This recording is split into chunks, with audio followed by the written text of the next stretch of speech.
We are coming to the end of the 20th Alzheimer Europe conference here in Luxembourg, and I would like to summarize a bit what we have done the last days. Facing dementia together, that was the subject, that was the theme of our conference. And if we look through the list of the title of the symposiums we had a chance to either contribute to listen to, and really to discuss the subjects, we see how wide this field is. People with dementia and their carers, innovative care services and approaches, relationship, communication and sexuality, perception of dementia, successful campaigning, nursing home care, education and training, supporting and involving people with dementia, organization and financing of care, professional carers and people with dementia and their carers,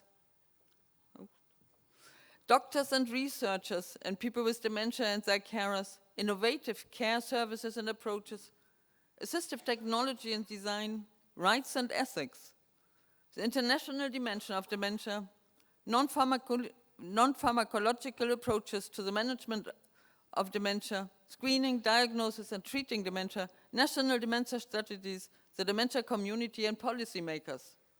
That rounds up the whole thing, facing dementia together. Let's see what we have really done with the very important thing, involve people with dementia.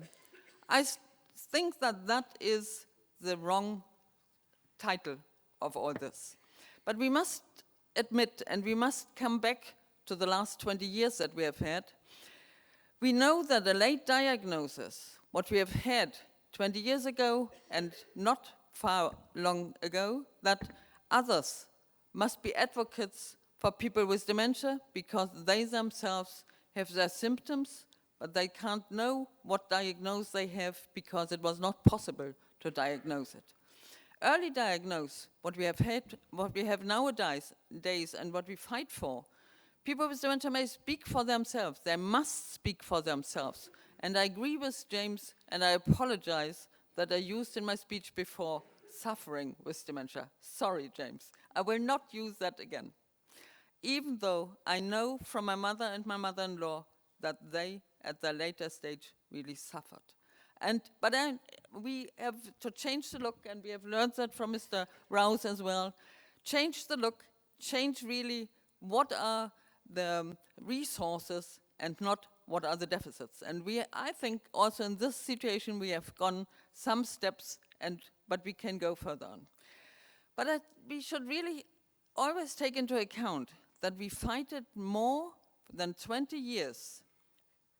Fighted the dragon, as we have heard in our first session of this conference, to break the taboo in research and training for the doctors to allow a reliable diagnosis as early as possible, so that you, as the persons really living with dementia, are able to speak nowadays what you can do and what we are asked that you do that. So if we look at what we will come to, that in our further conferences, people with dementia are speakers and participants of a conference on an Alzheimer association. And there's no discussion of involving. We are all facing dementia together. Thank you very much.